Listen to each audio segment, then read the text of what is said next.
लाखों लोग ये एग्जाम देते हैं, मतलब अगर 12,47,000 लोगों ने पेपर 1 दिया, फिर 11 लाख समथिंग ने पेपर 2 दिया, और जो पास होते हैं कुल वो 4 लाख 6 लाख अगर टोटल मिला दें 6-7 लाख के बीच में, यानी लगभग 70-80% लोग अभी भी फेल ही हो रहे हैं।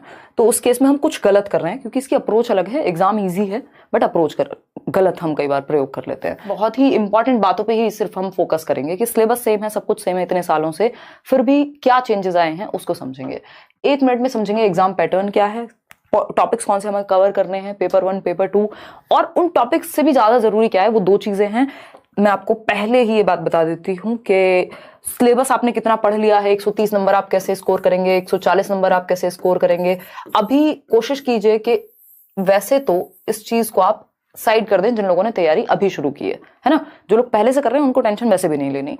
तो उस केस में आपके पास सिंपल आपकी अप्रोच ये होनी चाहिए कि एक तो कॉन्सेप्ट जो आप पढ़ रहे हैं, जो आप टॉपिक पढ़ रहे हैं, प्लस आपकी प्रैक्टिस, यानी आपने कॉन्सेप्ट इतनी बार रिवाइज किया हो, क्योंकि इस बार टॉपिक वही है, उन्हीं के क्वेश्चंस। मान लीजिए डेवलपमेंट से भी अगर वो मुश्किल क्वेश्चन बना दे तो वो भी सॉल्व नहीं हुआ हमसे इस बार। तो उस केस में ये जरूरी है कि कॉन्सेप्ट हम इतनी बार पढ़ लें, और प्रीवियस ईयर जितना हो सके। प्रैक्टिस से मेरा मतलब यहां सिर्फ और सिर्फ प्रीवियस ईयर से है, और उसमें भी ऑनलाइन पेपर्स सीटेट की वेबसाइट पे है, मैंने यूट्यूब चैनल पे भी डिस्कस किए हैं, यहाँ लेट्स लर्न पे, नोट्स पे भी अभी हम आएंगे। तो कॉन्सेप्ट प्लस प्रैक्टिस, उसके साथ मेरी अप्रोच ये रहेगी कि आप नोट्स जो दिए जा रहे हैं, फ्री नोट्स हैं ये, टेलीग्राम पर सीडीपी के नोट्स आपको मिल चुके हैं, बाकी सब्जेक्ट्स के भी मिल जाएंगे अगले 1-2 दिन में। तो नोट्स प्लस प्रीवियस ईयर, कुछ नहीं, कोई किताब नहीं, कुछ नहीं, जिसने जहां से भी पढ़ा हुआ है वो कॉन्सेप्ट्स मल्टीपल टाइम्स रिवाइज करने हैं और प्रीवियस ईयर को प्रैक्टिस करना मल्टीपल टाइम्स। क्योंकि अगर कॉन्सेप्ट आपका अच्छा नहीं हुआ, आप टॉपिक, नंबर ऑफ पेजेस कितने पढ़े हैं आपने दिन में, कितने टॉपिक पढ़ लिए हैं, कितना चीजें, कितनी किताबें, कितनी जगह से, कितने चैनल्स पे पढ़ लिया है, कुछ भी मैटर नहीं करता। सबसे ज्यादा जरूरी है कि आपके दिमाग में कितनी बैठी है वो चीजें। तो कॉन्सेप्ट जितना क्लियर हो सके उसको कीजिए, और प्रीवियस ईयर के साथ प्रैक्टिस कीजिए, ताकि आपको पता लगे उस कॉन्सेप्ट से क्वेश्चन पूछा कैसे गया है। क्योंकि ऑनलाइन एग्जाम में इन्होंने थोड़े से चेंजेस किए हैं, उस पर भी हम आएंगे। एग्जाम पैटर्न फटाफट से समझते हैं। टोटल नंबर जो है आपके वो 150 नंबर का पेपर है, ये बात हम जानते हैं। कितने? 150 मार्क्स का आपका एग्जाम होता है, ये ऐसे ही होता है हमेशा से, ठीक। तो 150 नंबर का पेपर है जिसमें नेगेटिव मार्किंग है नहीं, और 150 ही मिनट मिलती है हमें, यानी 2.5 घंटे का टाइम है। टाइम सफिशिएंट है। एक टाइम था जब ये पेपर आपका 1.5 घंटे में करना होता था, तो उस टाइम पे थोड़ा और मुश्किल इसको कहते हैं, लेकिन अभी 150 मिनट पूरे हैं आपके पास। अब ओएमआर भी नहीं फिल करनी, ऑफलाइन भी नहीं है एग्जाम। अब क्या हो गया, सीबीटी हो गया, यानी कंप्यूटर बेस्ड टेस्ट है। ऑनलाइन आप जाएंगे, क्लिक करेंगे, जिसमें समय बचता भी है, और जिन लोगों ने बिल्कुल प्रैक्टिस नहीं की होगी उनका थोड़ा समय लग भी जाएगा, लेकिन क्वेश्चंस लेंदी बन रहे हैं, तो उसको समझना बहुत जरूरी है कि कैसे हम समय बचाएंगे। तो ये 2.5 घंटा है, 150 मिनट है, 150 क्वेश्चन है, कोई नेगेटिव मार्किंग नहीं, यानी एक भी क्वेश्चन हमें छोड़ के तो आना ही नहीं है, ठीक है। चलिए समझते हैं। और तुक्के भी वो वाले नहीं लगाने कि अक्कड़ बक्कड़ बम्बे वो 80-90 पूरे 100, वो नहीं करना। तुक्के वो लगाने जिसमें हम एलिमिनेट कर पाए, अगर लगाने भी है, किसी का मन है, या कुछ क्वेश्चंस में तो होता ही है ऐसा कि सारे क्वेश्चन आपको आते हो, ये तो पॉसिबिलिटी नहीं है। तो उस केस में हम क्या करेंगे, एलिमिनेशन का फायदा उठाएंगे। अगर हमें थोड़ा भी कॉन्सेप्ट आता है तो वो हमें हेल्प कर जाएगा आंसर तक पहुंचने में। कई बार क्वेश्चंस में आंसर खुद बता रहा होता है क्वेश्चन, वो कैसे पकड़े हम, कौन से वो पॉजिटिव नेगेटिव वर्ड्स हैं जिनको हम समझें, ये सारी बात करने वाले हैं। तो how much you need to score in each subject. अगर आप मान लीजिए पेपर इस टाइम पे आपके 130 नहीं भी आते हैं, आपके 110 आते हैं, आप 90 से ऊपर चले जाते हैं, क्योंकि ये वो समय नहीं है जब हम बहुत बड़ी बड़ी बातें करें। अगर आप मेहनत कर लेंगे तो नंबर अपने आप आ जाएंगे, लेकिन क्योंकि वो 90 की भी वैल्यू उतनी ही है जितनी 130 की है, अगर आप गवर्नमेंट एग्जाम की बात करें या देने जाएं पेपर, तो ये जरूरी कि इस टाइम पे आप क्वालिफाई कर जाएं। साल में एक बार एग्जाम हो रहा है। वर्स्ट केस सिनेरियो में इतने इतने नंबर आप ले आएंगे, अगर बात करें कि जो भी हम बात कर रहे हैं उसको अगर आप फॉलो करते हैं। जो थोड़ा सा भी स्मार्टली फॉलो कर लेगा वो 130 140, बहुत सारे लर्नर्स हैं जो 143 वाले भी कई लोग हैं, 141 वाले भी कई लोग हैं, चैनल पे भी आपने इंटरव्यूज देखे हैं। सब्जेक्ट्स की हम बात करें तो ये 5 सब्जेक्ट हैं पेपर 1 के लिए, और 5 सब्जेक्ट हैं पेपर 2 के लिए। मजे की बात यह है कि पेडागोजी इसमें बहुत ही ज्यादा सेंटर में है इस पूरे पेपर में, और 4 सब्जेक्ट आपके पेपर 2 के लिए, 5 सब्जेक्ट पेपर 1 के लिए। इसमें से जो 3 सब्जेक्ट हैं वो कॉमन है दोनों ही पेपर के लिए, बोथ दोनों के लिए 3 सब्जेक्ट बिल्कुल कॉमन है, यानी 90 मार्क्स तो एज इट इज है, ना लेवल का अंतर है, ना क्वेश्चंस का, ना सिलेबस का, ना टॉपिक का, ना कुछ और। 90 मार्क्स आपके दोनों में कॉमन है, यानी जो लोग पेपर 1 की अच्छे से तैयारी कर रहे हैं उनको पेपर 2 में पूरी पूरी हेल्प मिलेगी और समझेंगे। तो सीडीपी यानी बाल विकास हमें पता है 30 नंबर का है, मैथमेटिक्स 30 नंबर का है। मैथमेटिक्स देख के डरना नहीं है, हर एक सब्जेक्ट में 15 नंबर की पेडागोजी, 15 नंबर का कंटेंट आता है। कई बार वो 2-4 नंबर इधर उधर हो जाएगा, पेडागोजी थोड़ी बढ़ गई 2 नंबर की, या कंटेंट बढ़ गया 2 नंबर का। ऐसा होता है एक सब्जेक्ट कई बार इजी है, दूसरा थोड़ा सा मुश्किल है, तो कोई भी सब्जेक्ट हम छोड़ नहीं सकते, क्योंकि जो सब्जेक्ट हो सकता है आपने छोड़ा हो उसी में इजी क्वेश्चन आए हो उस दिन, ऐसा पॉसिबल है ना, अलग अलग सेट्स में। तो हम क्या करेंगे, समझेंगे चीजों को। ईवीएस की जब हम बात कर रहे हैं, ईवीएस एनसीईआरटी बेस्ड आता है, तो उसमें 15 नंबर आपके पेडागोजी, 15 नंबर आपका कंटेंट का है। इंग्लिश की हम बात कर रहे हैं, इंग्लिश पेडागोजी 15 नंबर की और 2 पैसेज आते हैं। ग्रामर का कोई खास रोल है नहीं, और इस समय आप ग्रामर पढ़ने बैठिएगा भी मत बिल्कुल भी। हिंदी की अगर हम बात कर रहे हैं, अगेन 2 लैंग्वेज है, कोई भी जो 2 लैंग्वेज आपने ली होंगी, जिसमें 15 नंबर का पैसेज और 15 नंबर की आपकी पेडागोजी, दोनों ही लैंग्वेज की पेडागोजी सेम है। और अभी कुछ 10-12 टॉपिक हैं जो हम डिस्कस करने वाले हैं, जिनसे आपका सीडीपी प्लस हिंदी इंग्लिश की पेडागोजी बहुत हद तक कवर हो जाएगी, है ना। बात करते हैं इंपॉर्टेंट टॉपिक्स की, कि मोस्ट इंपॉर्टेंट टॉपिक्स कौन से हैं जिनको आप बार बार पढ़ें, और अगर जिनको आप पढ़ लेते हैं तो आपका अच्छा स्कोर हो जाएगा। 13 टॉपिक लिखे हुए हैं और समझते हैं इनको सबसे पहले करना है आपको इस टाइम पे, और बार बार करना है, सिर्फ खत्म नहीं करना है कि हाँ पढ़ा तो हुआ है, और पढ़ा तो हुआ है, पेपर करने बैठते हैं तो सॉल्व नहीं होते क्वेश्चन, ठीक। तो कॉन्सेप्ट ऑफ डेवलपमेंट यानी डेवलपमेंट, 4 नंबर के आसपास आपके क्वेश्चन मिनिमम आ जाते हैं विकास की प्रक्रिया से, है ना। छोटा सा टॉपिक है, अगर आप नोट्स में पढ़ेंगे, मैंने बहुत कंसाइज वे में, ऐसा नहीं है ये सिर्फ 42 पेज के नोट्स हैं, ऐसा नहीं आपको बहुत ज्यादा पढ़ना है, 400 पेज नहीं पढ़ने हैं इस टाइम पे। स्पेशली नोट्स का मतलब ये है कि आपने या तो खुद के बनाए हो या फिर कंसाइज, कम शब्दों में ज्यादा बात कही जा रही हो जहां पे, क्योंकि पेपर में क्वेश्चंस बहुत रिपीट होते हैं, टॉपिक सिलेबस सब सेम है, ठीक है जी। अगर हम बात करें डेवलपमेंट की, तो 4 से 5 क्वेश्चन डेवलपमेंट पर आते हैं, जिसमें डेवलपमेंट के प्रकार क्या हैं, प्रिंसिपल्स क्या हैं, ये एक छोटा सा चैप्टर हुआ। प्याजे वाइगॉस्की कोहलबर्ग मिला के 4 नंबर के क्वेश्चन कम से कम आ जाते हैं। कई बार वाइगॉस्की के 2 क्वेश्चन आ जाएंगे, कभी प्याजे के 2 आ जाएंगे, तीनों से एक एक तो आता ही है, कई बार मल्टीपल क्वेश्चन भी आ जाते हैं, तो उस केस में 4 नंबर कम से कम आपके यहाँ कवर हो जाएंगे, ठीक। ये जो आपको शुरुआत के 5-6 टॉपिक दिख रहे हैं, ये 20 नंबर का हिसाब किताब है, अगर आप सीडीपी की बात करें, और अदर सब्जेक्ट में भी ये आपको हेल्प करेंगे, तो कोई रीजन नहीं है आपके पास कि आप इन टॉपिक्स को छोड़ें, ठीक। तो डेवलपमेंट का कॉन्सेप्ट प्याजे, वाइगॉस्की, कोहलबर्ग, इनकी सबकी वीडियो लेट्स लर्न पे है, अभी मैराथन में मैं फिर से रिवाइज कराऊंगी आपको, ठीक। सीसीई यानी कॉन्टिन्यूअस एंड कॉम्प्रिहेंसिव इवैल्यूएशन, सतत एवं व्यापक मूल्यांकन। इसकी जब हम बात कर रहे हैं, तो डायग्नोस्टिक और रेमेडियल टीचिंग एक ऐसा विषय है जिसको आप शायद 10 मिनट भी ना लगे आपको पढ़ने में। डायग्नोस्टिक का मतलब है आप रीजन जानेंगे, गैप पता करेंगे, और रेमेडियल का मतलब है गैप पता करने के बाद आप बच्चे को रेमेडी देंगे, उसको सिखाएंगे सही ढंग से या दोबारा से या जैसे भी पॉसिबल हो, ठीक। जहां उसकी प्रॉब्लम है उसको सॉल्व करेंगे, बस इतनी ही बात है, और इसी पे क्वेश्चन आएगा। सीसीई में और क्या है, assessment for learning, as learning, of learning, ये थोड़ा सा जानना है, और समग्र रूप से हम बच्चे का होलिस्टिक इवैल्यूएशन की बात करें, उसको पूरी तरह से सर्वांगीण रूप में जांच पाएं, ठीक। तो ये 3 टॉपिक हो गए। फिर एनसीएफ 2005 से भर भर के क्वेश्चन आते ही हैं हर साल, ये भी वीडियो मैंने बनाया हुआ है, नोट्स में भी गिवन है, उतना कर लेना है, ज्यादा नहीं करना। इंक्लूसिव एजुकेशन की हम बात करें, 5 नंबर का अकेला टॉपिक है अपने आप में, और ये 5 नंबर आपको अदर सब्जेक्ट्स में भी हेल्प करेंगे, सारे टॉपिक्स आपस में जुड़े हुए हैं, ठीक। तो समावेशी शिक्षा यानी सबको समावेशन, सभी बच्चों को पढ़ाना, चाहे वो स्पेशल बच्चा हो, नॉर्मल बच्चा हो, गिफ्टेड बच्चा हो, ठीक। अगर हम बात कर रहे हैं नेशनल एजुकेशन पॉलिसी की, तो इस बार बहुत क्वेश्चन आए नेशनल एजुकेशन पॉलिसी से, ये भी मैंने नोट्स में बहुत ही कंसाइज वे में दिया हुआ है, इससे क्वेश्चंस कैसे आए वो भी दिए हुए हैं, और ये कराई भी हुई है यूट्यूब पे अभी लेटेस्ट वे में, वो भी आप देख सकते हैं। सीसीई एक और बार लिखा हुआ है, ये सीसीई वो वाला नहीं है, ये है चाइल्ड सेंटर्ड एजुकेशन।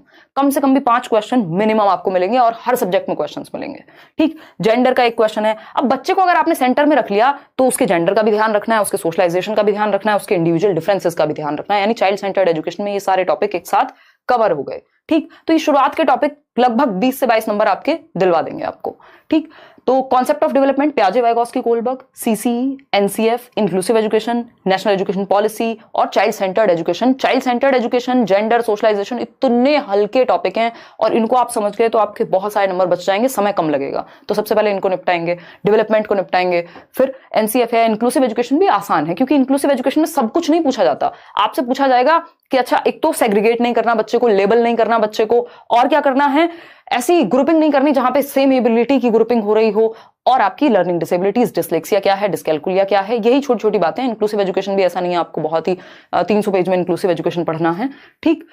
मोटिवेशन पे एक क्वेश्चन आता ही है भाई, इंटरनल मोटिवेशन होती है और एक्सटर्नल होती है। इसका लोकस ऑफ कंट्रोल इंटरनल होगा, यानी जिसका रीजन अंदर है वो इंटरनल, जिसका रीजन बाहर है वो एक्सटर्नल। एक क्वेश्चन फिक्स्ड है, बाकी सब्जेक्ट में भी एक आध क्वेश्चन इससे मिल सकता है, ठीक। लैंग्वेज एंड थॉट, अब ये जो टॉपिक्स हैं ये आपके पेडागोजी यानी सीडीपी में भी इंपॉर्टेंट है और दोनों ही लैंग्वेजेस में भी इंपॉर्टेंट है और लगभग हर सब्जेक्ट में। जैसे टीचिंग लर्निंग मटेरियल है, शिक्षण सहायक सामग्री कहते हैं जिसको हम, भाई आप चार्ट्स लेके आएंगे, बच्चे के भले के होने चाहिए, टेक्स्ट बुक सही तरीके से हम रिसोर्स के रूप में प्रयोग कर पाए, बच्चे की मातृभाषा का सही से प्रयोग कर पाए।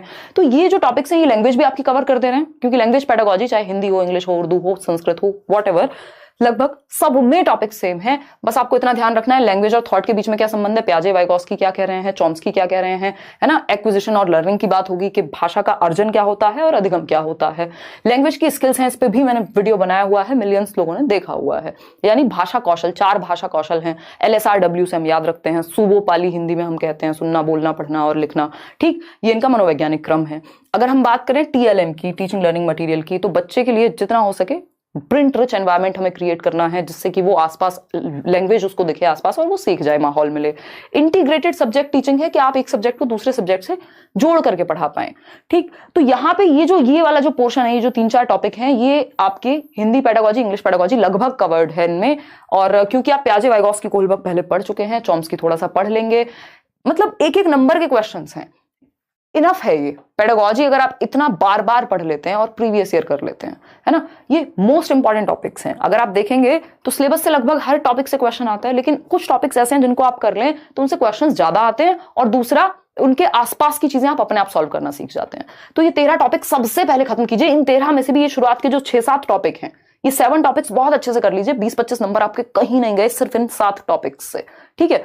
मोटिवेशन की अगर हम बात कर रहे हैं और लैंग्वेज एंड थॉट की बात कर रहे हैं, ये लैंग्वेज वाले सेक्शन में आपको हेल्प मिलेगी। क्लियर बात है, कोई दिक्कत नहीं है ना। लर्निंग और मोटिवेशन एक ही साथ जुड़े हुए हैं, कोई लर्निंग का चैप्टर ऐसा नहीं है आप बैठ के पढ़ने लग जाएं, अच्छा स्किनर ने क्या क्या कहा था, अच्छा अगर हम बात कर रहे हैं किसकी, थॉर्नडाइक की, तो थॉर्नडाइक के बारे में इतना पता हो, त्रुटि एवं प्रयास का सिद्धांत दिया है, 3 सिद्धांत है इनके, मैंने नोट्स में बिल्कुल जितना जरूरी है उतना। अदरवाइज तो लर्निंग अपने आप में इतना बड़ा चैप्टर है, आप पढ़ते रह जाएंगे, है ना। अगर आप पैवलोव के कुत्ते को पढ़ रहे हैं, फिर बिल्ली को भी पढ़ेंगे, थॉर्नडाइक की, फिर किसी के चूहे को भी पढ़ेंगे, तो जरूरी नहीं है कि वो लर्निंग उतना डिटेल में नहीं पूछा जाता। मोटिवेशन से लर्निंग कैसे जुड़ी हुई है, लर्निंग एक सोशल एक्टिविटी है, बच्चे को ग्रुप में सीखना चाहिए, एक्टिव रहना चाहिए। अगर आपने ये चाइल्ड सेंटर्ड एजुकेशन में भी पढ़ लिया है तो आप सही उत्तर तक पहुंच जाएंगे। तो ये मोस्ट इंपॉर्टेंट टॉपिक्स हैं, इनको जितनी बार हो सके रिवाइज कीजिए, मल्टीपल टाइम्स प्रैक्टिस कीजिए। 3-4 सेट ऑनलाइन के निकाल लीजिए जो पेपर आए हैं, क्योंकि इसकी लैंग्वेज में चेंज है ना। टॉपिक्स वही हैं, बस क्वेश्चंस मुश्किल बनाए गए हैं। तो जितना हो सके उनको एनालाइज करो, एक एक ऑप्शन आपको समझ में आए कि कहना क्या चाहता है ये क्वेश्चन। इनको मल्टीपल टाइम्स रिवाइज करेंगे। ये कुछ 13 टॉपिक हुए, इसमें सिर्फ ना सीडीपी, आपकी हिंदी इंग्लिश पेडागोजी भी इंपॉर्टेंट टॉपिक सारे कवर हो गए, ठीक। अब आते हैं आगे। अब जैसे मान लेते हैं ईवीएस में हमें पता है कुछ टॉपिक से क्वेश्चन आएंगे ही आएंगे। अगर आप पूरी एनसीईआरटी नहीं भी पढ़ रहे हैं तो आपको इतना तो पता ही होना चाहिए भाई, मैप से कम भी 3 क्वेश्चन आ रहे हैं आज की डेट में। मैप जो इंडिया का मैप है, जिसमें क्या बात होती है, स्टेट्स कौन से हैं भाई, 28 स्टेट हैं, 8 यूनियन टेरिटरीज हैं, फिर कौन सा स्टेट किसके पास है, तो थोड़ा सा मैप को स्टडी करना है। 3 नंबर 4 नंबर आपके यहीं से निकल जाएंगे। डायरेक्शन का एक क्वेश्चन मिनिमम है, 2 भी आ रहे हैं कई बार। डायरेक्शन हमें पता है भाई, जो नॉर्थ साउथ ईस्ट वेस्ट, इससे जुड़ा हुआ एक क्वेश्चन आएगा, व्यक्ति यहां से चला वहां पहुंचा। टाइम डिस्टेंस एंड स्पीड से पक्का एक क्वेश्चन है कि ट्रेन इस टाइम चली, और ये एनसीईआरटी से ही जुड़ा हुआ टॉपिक है, ऐसा नहीं है कहीं और से दे रहे हैं। कम्युनिटी रिसोर्स, यानी बच्चे के, मान लीजिए कोई फादर है किसी के, वो फार्मर है, तो आपको पौधों के बारे में जानकारी दिलवानी है, उनको बुला लिया, एक क्वेश्चन इस पे भी आएगा ही आएगा। बर्ड्स पे हमेशा क्वेश्चन आता है कि भाई आउल जो है वो अपनी गर्दन बहुत हद तक घुमा पाता है, मैना झटके से आगे पीछे करती है, किसकी आईसाइट कितनी ज्यादा है ना। वल्चर की बात हुई है। हाउसेस पे 100% क्वेश्चन आएगा ही आएगा। ये वो टॉपिक्स हैं जिनसे 100% क्वेश्चन आएगा, मतलब इससे ज्यादा और क्या, मतलब ये ऐसी बात है कि पहले से पेपर पता है आपको, अगर आप पढ़ लें तो। ब्रेल लिपि पर क्वेश्चन आना ही आना है, ठीक।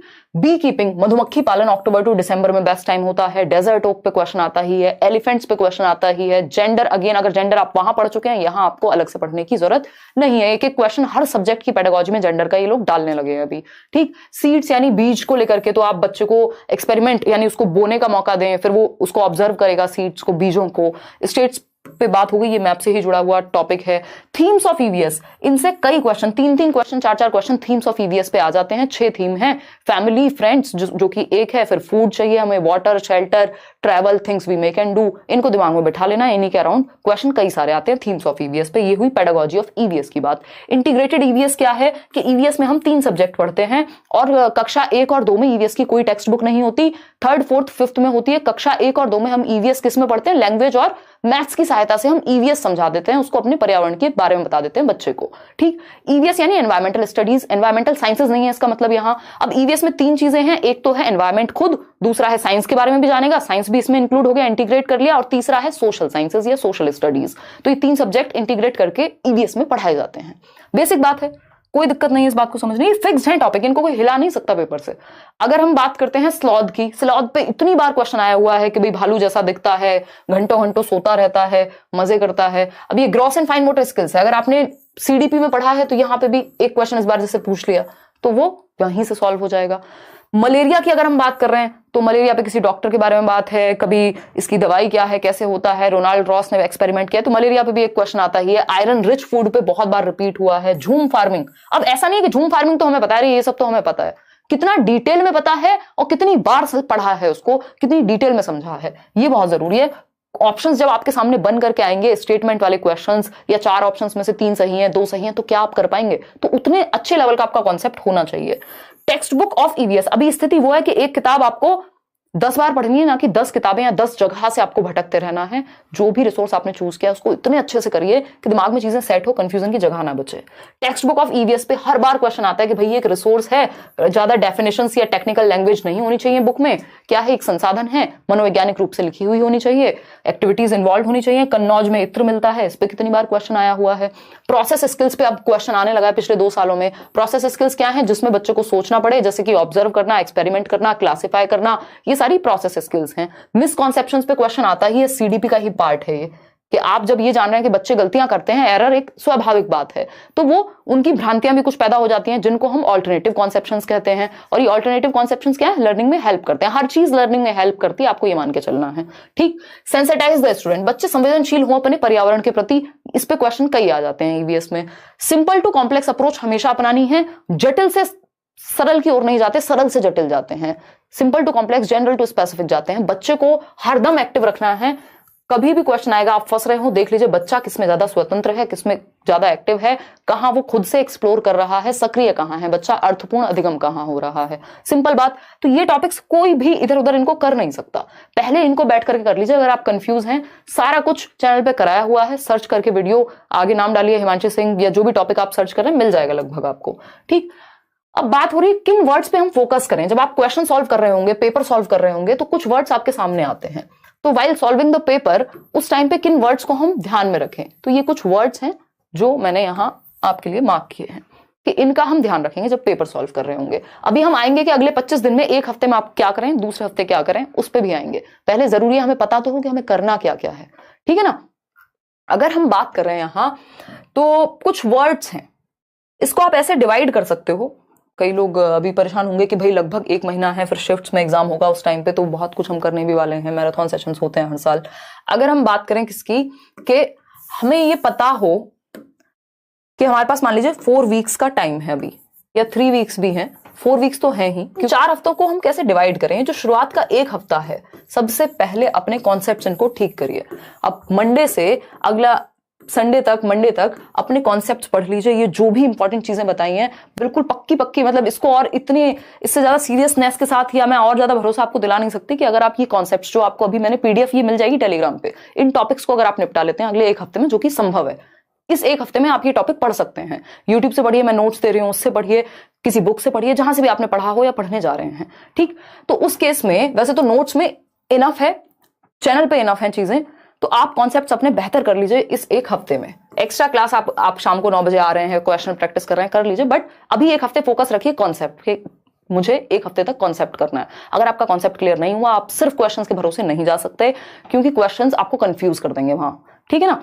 तो 1 हफ्ते तक आपको कॉन्सेप्ट्स बार बार समझने हैं, ये जितने भी कॉन्सेप्ट हमने बताए सिर्फ उतने कर लीजिए। ठीक, सेकेंड वीक की अगर हम बात करें, दूसरे हफ्ते में क्या करेंगे हम, अब हम उठाएंगे प्रीवियस ईयर को साथ में, ठीक है, क्योंकि एक आध प्रीवियस ईयर अगर आपने अभी तक देखा होगा बहुत अच्छी बात है, नहीं भी देखा तो अब आप ज्यादा टेंशन मत लीजिए, सबसे पहले आप ये कॉन्सेप्ट्स ही कर लीजिए, डायरेक्ट पढ़ना शुरू कर दीजिए नोट से। और सेकंड वीक में आप ये जो कॉन्सेप्ट आपने पढ़े हैं और प्रीवियस ईयर और कोई प्रैक्टिस सेट नहीं, कोई टेस्ट सीरीज नहीं, कुछ नहीं। अगर आपको प्रैक्टिस करनी है, अभी आप क्या करेंगे, सेकंड वीक में, सेकंड हफ्ते में हम सिर्फ प्रीवियस ईयर करेंगे, वो भी सिर्फ ऑनलाइन वाले, क्योंकि अगर आपने ऑनलाइन वाले पेपर कर लिए, उससे पहले जितने भी ऑफलाइन पेपर्स हुए आप सॉल्व कर जाएंगे, वो ईजी हैं। ऑनलाइन वाले जो हैं वो थोड़ी सी उनकी लैंग्वेज को टिपिकल बनाया गया है, समझने में आपको दिक्कत होगी। तो ये जो कॉन्सेप्ट्स हैं और ये प्रीवियस ईयर है, इनको साथ रखिए, जैसे ही फंसे कॉन्सेप्ट पे जाइए, और अगर कुछ नया मिल रहा है किसी एक 4 ऑप्शन को जब आप एनालाइज कर रहे हैं, इनको सिर्फ सही और गलत में नहीं डिवाइड करना, दिमाग में जानी चाहिए कि मैं समझ क्यों नहीं पाता, जब मैंने 150 क्वेश्चन लगाए तो उसमें से किस सेक्शन में नंबर कम आ रहे हैं, क्यों कम आ रहे हैं, किस तरह के टॉपिक्स में फंसता हूं या फंसती हूं, कहीं तो कोई प्रॉब्लम होगी। तो ये सेकेंड वीक में आप करेंगे। अब जो थर्ड वीक है, इस दौरान आपने प्रीवियस ईयर किए हैं, कॉन्सेप्ट्स किए हैं, भर भर के किए हैं। अगर आपको लगता है आपकी स्पीड में कमी है, तो उस केस में आप सीटेट की वेबसाइट पे चले जाइए, किसी टेस्ट सीरीज में एनरोल हो जाइए, जो भी आपको करना है साथ में वो प्रैक्टिस कर लीजिए, ताकि टाइम मैनेजमेंट आपको थोड़ा सा आ जाए ऑनलाइन में, कि आप पैसेज पढ़ पाएं, आप लेंथी क्वेश्चंस कर पाएं, थोड़ी सी स्पीड आपकी बढ़ेगी उससे। तो हम क्या करेंगे, थर्ड वीक में टेस्ट के रूप में, चाहे तो सिर्फ प्रीवियस ईयर ही निकाल लीजिए, सीटेट की वेबसाइट पे सारे प्रीवियस ईयर आपको मिल जाएंगे। टेस्ट देना है अपने तरीके से, ऐसा नहीं है बेइंतहा टेस्ट दे देने हैं, बट हाँ 10-12 जितने भी हो सके वो टेस्ट हमें लगभग लगाने हैं। अगेन प्रीवियस ईयर कॉन्सेप्ट को नहीं छोड़ना है, ठीक। फोर्थ वीक तो अगेन फिर अब तो आप जितना रिवाइज कर सकें, जो भी चैनल पे चल रहा हो उस टाइम पे जो मैराथन्स हो, अपनी स्ट्रेटजी इस तरह से बना के रखिए कि क्वेश्चन एक भी छोड़ के नहीं आएंगे, बच्चे के भले के बारे में सोचेंगे, जो इंपॉर्टेंट वर्ड्स हैं, की वर्ड्स हैं जिन पे अभी हम आएंगे, ब्रेनस्टॉर्मिंग क्या है एंड ऑल, उन पे आप फोकस करेंगे। तो सारा उस टाइम पे आप रिवीजन रिवीजन रिवीजन और साथ में प्रैक्टिस, अगेन प्रीवियस ईयर, और कुछ अभी नहीं सोचना। जो भी रिसोर्सेज हैं उनको जितनी बार हो सके करना है। याद रखिएगा, जिन्होंने कॉन्सेप्ट्स बार बार रिवाइज नहीं किए इस बार फंसेंगे, क्योंकि ऑनलाइन की लैंग्वेज टफ है, कॉन्सेप्ट वही है, टॉपिक वही है, सिलेबस वही है, रिपीट भी हो रहे हैं बहुत सारे क्वेश्चन, लेकिन जो क्वेश्चन रिपीट नहीं हो रहे हैं उनमें लैंग्वेज की दिक्कत है, ठीक। आसान से टॉपिक से भी मुश्किल क्वेश्चन बना के पेश किया जा रहा है कई बार, तो ये जरूरी है कि हम इस तरह से इस टाइम को डिवाइड कर लें अपने, ठीक। अब आते हैं वो वर्ड्स कौन से हैं जिन पे आपको फोकस करना है। जब क्वेश्चन में हमें दिख रहा हो एक्सेप्ट लिखा हो, नॉट लिखा हो, लीस्ट लिखा हो कि इसको छोड़ के इसके सिवाय ये नहीं, तो हमें ध्यान से पढ़ना है कि पूछा क्या है। क्वेश्चन ईजी होता है ज्यादातर केस में, बस हम फंस जाते हैं क्योंकि हमारा ध्यान लीस्ट पे या नॉट पर या एक्सेप्ट पर होता नहीं है, तो इसको हमें ध्यान रखना है। दूसरी एक चीज, एक्टिविटी बच्चों को हमेशा करानी है, एक पॉजिटिव बात है, इंक्वायरी कराते रहना है, इंटरेक्ट करने देना है एक दूसरे के साथ, मतलब बच्चा एक्टिव रहे। कोऑपरेशन एक पॉजिटिव वर्ड है, असिस्ट करना, कोलैबोरेशन यानी सहयोग कर रहे हैं, सहायता कर रहे हैं बच्चे एक दूसरे की, पॉजिटिव बात है। कंफर्ट टीचर को नहीं देना है, टीचर एकदम सुपरमैन है, सुपर वुमेन है, टीचर अपने काम से किसी भी ऑप्शन में बचता आपको नजर आए तो वो ऑप्शन से आपको दूर भाग जाना है, क्योंकि टीचर को मेहनत भरपूर करनी है, ठीक। फिर आता है स्टेटमेंट क्वेश्चंस। इस बार ये पहली बार इस तरह के क्वेश्चंस आना शुरू हुए जिसमें एक स्टेटमेंट यानी असर्शन है, कथन है और उसका रीजन है, उसका तर्क है। इस तरह के क्वेश्चंस को प्रीवियस ईयर से भरपूर पढ़िए, समझिए, और अगर कॉन्सेप्ट अच्छा होगा, अगर आपको स्टेटमेंट पढ़ के समझ आ जाएगा, कहां से समझ आएगा, अगर कॉन्सेप्ट आपको पता होगा कि भाई डेवलपमेंट में ऐसा होता है कि नहीं होता। अगर नहीं होता तो आपको समझ में आ जाएगा ये बात गलत है, तुक्के नहीं लगाने, ठीक। फिर आता है be careful while solving the passage. जब आप पैसेज सॉल्व कर रहे हैं थोड़ा सा ध्यान रखेंगे, और टाइम का भी और वैसे भी कि आपके कुछ क्वेश्चन डायरेक्ट सॉल्व हो जाएंगे। जो बात पैसेज में कही जा रही है उसी के अनुसार चलना है, अपना दिमाग ज्यादा नहीं लगाना वहां। मदर टंग को हमेशा प्रेफरेंस देनी ही होती है, मातृभाषा से पॉजिटिव कोई और चीज नहीं है। बहुभाषिता को हमें इंपॉर्टेंस देनी है, मल्टीलिंगुअलिज्म को। एक सिंगल क्वेश्चन भी आपको छोड़ना नहीं है, एलिमिनेट कर देंगे। अगर 2 ऑप्शन हटा पा रहे हैं तो देखेंगे बेस्ट कौन सा हो सकता है बच्चे के विषय में। ब्रेनस्टॉर्मिंग यानी बच्चा जहां विचारशील हो, जहां वो डाइवर्जेंट थिंकिंग करे, दिशाओं में सोचे, ओपन एंडेड थॉट उसका वहां प्रवोक हो रहा हो, यानी वो सोच पा रहा हो, उसको सोचने का मौका मिल रहा हो, मतलब क्वेश्चन सही है, अच्छी तरफ लेके जा रहा है। पीयर ट्यूटरिंग यानी बच्चे एक दूसरे को सिखा रहे हैं। लर्निंग डिसेबिलिटीज, डिसलेक्सिया है, डिस्कैल्कुलिया है, डिस्ग्राफिया है, इन 3 से ही सबसे ज्यादा क्वेश्चंस आते हैं। बच्चे का जो रियल एक्सप्रेशन है, जो उसकी एकदम स्वाभाविक अभिव्यक्ति है, उसको नहीं रोकना, उसको तुरंत कोई गलती भी करे तो एकदम से सही नहीं करना, मौका देना है। डिस्कशन जितना हो सके क्लास में, परिचर्चा जितना हो सके करनी है। रट्टे से दूर भागना है ना, रोट मेमोराइजेशन, क्रैमिंग, लेबलिंग, ये सब से दूर भागना, ये नेगेटिव वर्ड हैं। तो इन टॉपिक्स को एक बार दिमाग में रखिएगा, ये आपको पेपर में देखने को मिलते हैं कि ये जो वर्ड्स हैं इनका हमें विशेष ध्यान रखना है, ठीक। आगे बढ़ेंगे। अगेन कंक्लूजन जो है आज के सेशन का वही निकल के आता है कि जितना हो सके रिवीजन। अगर रिवीजन के लिए अगर आपने अभी नहीं पढ़ा है तो इतना समय है कि आप जो कॉन्सेप्ट शुरुआत में बताए आज के सेशन में, उन कॉन्सेप्ट्स को मल्टीपल टाइम्स पढ़ लें। कहाँ से पढ़ लें? नोट्स आपको दिए हुए हैं, मिल रहे हैं, सेशंस हो रहे हैं डेली। होपफुली हम लोग मैराथन्स भी जल्दी ही शुरू कर देंगे, प्लस प्रीवियस ईयर, वो भी सिर्फ ऑनलाइन वाले। जिन्होंने पहले वाले किए हुए हैं बहुत अच्छी बात है, लेकिन अब आप सिर्फ और सिर्फ ऑनलाइन पेपर्स करिए क्योंकि उनका लेवल अच्छा है। अगर आप उन क्वेश्चंस को कर ले रहे हैं, आसान क्वेश्चन आपसे अपने आप हो जाएंगे। और ऐसा नहीं है सारे क्वेश्चंस मुश्किल हैं ऑनलाइन में, है ना। तो ये जरूरी है कि हम इस बात को समझ पाए। बात रही मैथ्स पेडागोजी की, तो मैथ्स पेडागोजी के लिए क्या करेंगे, एक मैराथन सेशन है उसको देखेंगे, अभी नोट्स मिलेंगे उसको पढ़ेंगे। और क्या है हमें पता है, नेचर ऑफ मैथमेटिक्स पे क्वेश्चन आएगा ही आएगा, बच्चों को कैसे डर लगता है मैथमेटिक्स में, क्या प्रॉब्लम्स हैं, वो सब आएंगी। बाकी का जो 15 नंबर का कंटेंट है, क्योंकि हम किसी भी सब्जेक्ट को छोड़ नहीं सकते। कई बार ऐसा होता है कि बहुत ही आसान क्वेश्चन, लड्डू क्वेश्चन आते हैं मैथ्स में, और उस केस में आपको वो, अगर आपने बिल्कुल ये सोच के गए होंगे कि ये तो छोड़ना ही है, तो बहुत सारे नंबर चले जाएंगे, है ना। तो 15 नंबर का जो कंटेंट है उसके लिए मैथ्स में सिर्फ प्रीवियस ईयर कर लीजिए, क्योंकि मान लीजिए एक टॉपिक है, नंबर्स का टॉपिक है, तो वैसा ही क्वेश्चन आएगा, बस आपको वो तो पता चल जाए। तो जहां से भी हो सके छोड़ना नहीं है ना। कोशिश करनी है पेडागोजी तो जितनी अच्छी स्ट्रांग हो जाए, और बाकी एटलीस्ट इतना हो जाए कि काम चल जाए आपका। एक लिटरल मीनिंग है पेपर में, एक कोवर्ट मीनिंग है, छिपा हुआ मीनिंग है, कॉन्सेप्ट से आएगा वो कि कहना क्या चाह रहा है। क्वेश्चन पढ़ के अगर आप समझ गए, आधा काम खत्म। तो क्वेश्चन पढ़ के समझना सीखना है, वो सबसे ज्यादा जरूरी है। तो ये सारी जो बातें हैं वो लाइक शेयर सब्सक्राइब आप कर दीजिएगा। अगर आप भूल गए हो, मैं भी भूल गई हूँ आज, क्योंकि हम बहुत सीरियस बात कर रहे हैं, ये जरूरी है कि आप थोड़ा सा ध्यान रखें।